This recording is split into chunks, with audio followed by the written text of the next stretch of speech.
시장이 이제는 약간 반등 탄력이 좀 약해지지 않을까? 신경수 전문가는 이런 의견 내비쳤는데요. 그렇다면 체크포인트, 최원주 전문가는 어떤 시각으로 시장 보고 있는지 이야기 나눠보겠습니다. 전문가님 안녕하세요. 안녕하십니까. 네, 그럼 오늘의 첫 번째 체크포인트 보시죠. 제한된 움직임이 전망된다. 이번 한 주 동안의 시장 이렇게 보시는 건데 이유 알려주시죠. 네, 일단 국내 증시 같은 경우에 지금 박스권 상향 돌파 움직임이 저번 주 목요일 날에 조금 일어났고, 하지만 금주에는 미국 FOMC 지금 11월 1일, 2일 양일간 열리는데 그것도 좀 체크를 해봐야 되겠고, 어느 정도 지금 자이언트 스텝을 하더라도 지금 현재 미국 시장, 국내 시장 어느 정도 다 반영돼 있다.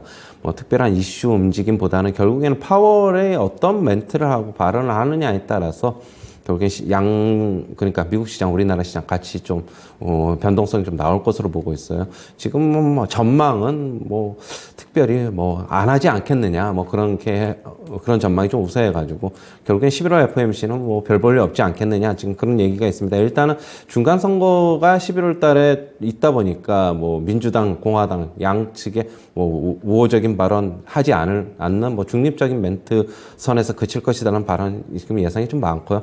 그렇다고 본다면 국내 증시도 저는 제한적인 움직임 보일 것이다라고 보고 있습니다. 상단은 한 2290 정도, 2300 그 정도로 보고 있고요. 현재 지수에서 그렇게 본다면은 30포인트 정도 상승. 하단은 그렇다고 또 많이 열어놓지도 않고 그냥 2200 한 10, 20. 2200 많이 빠져봤자 2200 제한된 움직임이 좀 나오지 않을까 그렇게 보고 있습니다. 지금 그동안에 국내 시장 견인해왔던 반도체 관련주, 그 다음에 2차 전지주들이 있는데 반도체 관련주들은 조금 이제 먼저 꺾이는 모습입니다. 지금 일단 삼성전자, 특히 이제 SK하이닉스가 조금 큰 폭으로 좀 하락을 했고요. 차트 잠시 보시면은요, 이제 SK하이닉스 차트인데 저번에 9월 30일부터 시작된 강력한 상승이 결국에는 그 근처까지 이제 다 왔다, 이제 가격 되돌림 현상이 다 왔다고 보고 있고, 삼성전자도 빠지는 폭은 적지만은 지금 이미 추세는 조금 꺾이지 않았나 그렇게 보고 있습니다. 지금 그렇다고 본다면 시장에서 지금 버팀목하는 역할을 하는 업종이 결국엔 2차 전지인데, 금요일 날 같은 경우에 시장을 보니까 2차 전지, 셀, 소재 이외에는 시장은 대부분 종목들은 거의 다 하락했다라고 보는 게 좀 맞는 것 같아요. 최근에 2차 전지 장비까지 조금 순환매 좀 돌아가면서 좀 시장을 좀 지지해주는 모습. LG 에너지 솔루션도 어느 정도 좀 고점이 좀 나온 것 같고요. 삼성 SDI는 지금 아직까지 양봉이 계속 나오고 있지만은 이제서부터는 좀 주의해야 된다라고 보고 있습니다.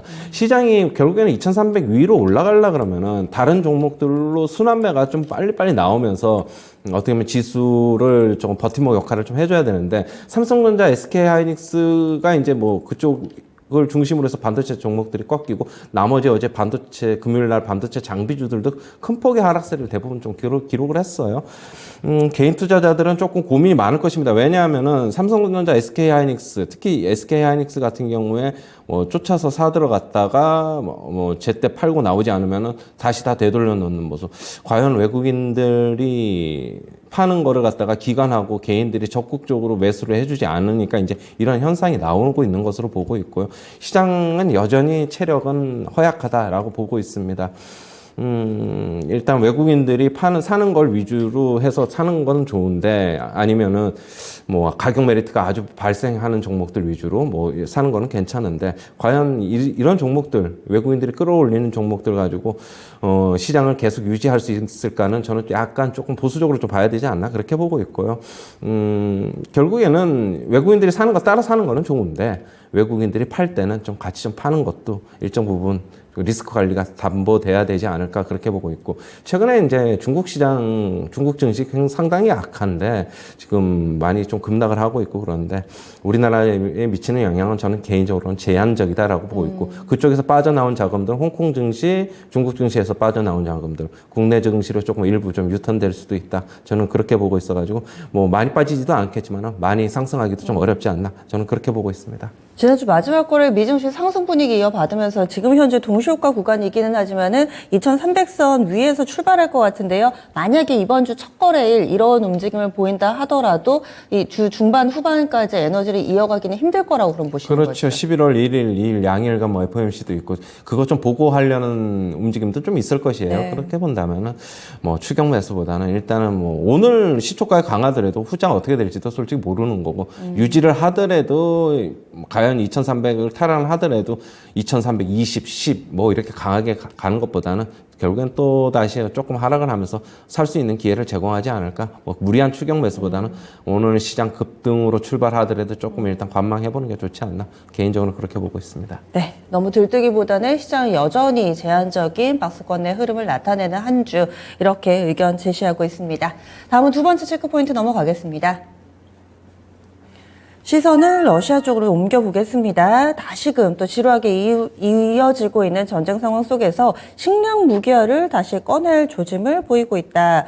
곡물 가격 반응은 좀 어떤지 이것이 또 국내 증시에 여러 번 반영이 됐기 때문에 이번에도 과연 테마주들이 움직일지는 미지수인데요. 어떤 의견 가지고 계신가요? 일단은 뭐 그런 지금 러시아 측에서 흑해 곡물 수출 협정에 지금 참여하지 않겠다고 선언을 하면서 곡물 가격이 다시 상승할 수 있다는 우려가 나오고 있는데 저는 이제 결론부터 좀 말씀을 드리자면은 우려는 결국에는 우려로 끝나지 않을까. 저는 뭐 별다른 게 뭐 일단 좀 기술적으로 조금 곡물 가격이 잠시 반짝 하더라도 결국에는 뭐 계속적으로 안정세를 취하지 않을까 그렇게 보고 있습니다. 지금 보면은 이제 최근에 이제 곡물 가격 지수 한 5, 6개월 지금 계속 빠지고 있어요. 뭐 옥수수, 밀, 소맥 뭐 전부 다 이제 그런 마찬가지인데 그러나 이제 뭐 세계 최대 곡물 수출국 중 하나인 이제 우크라이나의 흑해 항로가 다시 막히면은 뭐 언제든지 가격이 가능하다는 지금 뭐 일부 측에 지금 얘기가 지금 나오고 있는데 저는 그렇다고 아직까지는 그렇다고 보더라도 그거는 기술적 반등에 불과하다라고 보고 있고요. 역시 관련주로는 우리가 이제 뭐 그동안에 계속 체크해왔던 미래생명자원, 효성 OMB, 뭐 팜스토리 등이 있는데 뭐 효성 OMB 차트 한번 잠시 보시면은요. 뭐 지속적으로 3월 이후에 똑같이 한 6개월 동안 곡물 가격 피크 이후로 계속적으로 뭐 비슷한 움직임이에요. 팜스토리도 그렇고 미래생명자원도 그렇고 그렇게 본다면은 지금 하락 추세를 되돌리기에는 조금 역부족이 아닌가 그렇게 보고 있고 오늘 이런 일시적인 스팟 이슈로 나온 만큼 뭐 상승이 나온다면은 저는 가지고 계신 분들 같은 경우는 오히려 좀 매도로 대응해야 되지 않나 그렇게 보고 있고요. 만약에 오늘 뭐 추세적인 오늘 상승이 나오면서 며칠 뭐 상승할 수도 있다고 보지만은 저는 그렇게 본다면 오히려 가지고 계신 분들 같은 경우는 뭐 어느 정도 고점에서 좀 털 수 있는 기회가 되지 않을까 그렇게 보고 있고요. 저점 매수는 만약에 어느 정도 뭐 장중에 눌림목이 주면 가능할 것이라고 보고 있지만은 철저하게 단기적으로 저는 대응해야 된다. 뭐 짧게는 1박 2일, 2박 3일 아니면 당일 뭐 그렇게 뭐 보고 좀 대응을 해야 된다고 보고 있고 곡물 가격 추가적으로 상승 우려감은 저는 개인적으로는 크지 않다 그렇게 보고 있습니다. 알겠습니다. 이 부분을 예전과 같이 또 이 상승 모멘텀으로 접근하기엔 무리가 있다. 들고 계신 분들 매도의 기회 정도로 보고 있습니다. 그러면 오늘의 추천주 넘어가겠습니다. 최현재 전문가 가져온 종목 방산주네요. LIG넥스원 지난주에도 상당히 퍼포먼스 좋았는데 지금 사도 되는 걸까요? 네, 역시 전 세계적인 방위력, 군사력 강화 움직임으로 인해서 지금 수출이 큰 폭으로 증가를 하고 있습니다. 수출 증가에 따른 실적 개선이 지금 나타나고 있고요. 실질적으로 3분기 실적이 금요일 날에 발표가 됐는데 아주 호실적이 나왔습니다. 향후에 기대감도 있다라고 보고 있고요. 지금 계속적으로 무기를 구매하려는 지금 대기를 하고 있고 지금 러시아 우크라이나 전쟁이 바로 끝나지 않으면은 무기 계약을 딜레이 시킬 이유도 없다라고 보고 있습니다. 물론 러시아 우크라이나 사태가 뭐 금방 바로 정전 휴전으로 돌아서게 되면 일시적으로 무기를 구매하려는 움직임들이 조금 딜레이 될 수는 있겠지만 아직까지 그런 움직임은 없기 때문에 여전히 뭐 실적 개선에 대한 기대는 내년에도 유효하다라고 보고 있고요. 지금 저번에 나왔듯이 미국과의 이제 방산 FTA가 지금 추진되고 있는 것으로 알고 있는데 그렇다고 본다면 미국 시장 진출의 기대감도 지금 있다고 보여지고 있습니다. 최근에 차트 한번 잠시 보시면은요. 단기 바닥 형성하고 박스권 상단 돌파 움직임 나오고 있고 조금 추세적으로 상승이 단기적으로 가능할 것이다라고 보고 있고요. 매수가는 시초가서부터 접근하시고 목표가는 11만 6천 원, 손절가는 8만 6천 원 제시하도록 하겠습니다. 네. 직전 고점이 11만 4천 원인데요. 목표 주가 11만 6천 원 그 부근까지 올라갈 거다. 이렇게 내다보고 있습니다. 손절 라인은 8만 6천 원. 오늘의 추천주 LIG 넥스원까지 살펴봤습니다.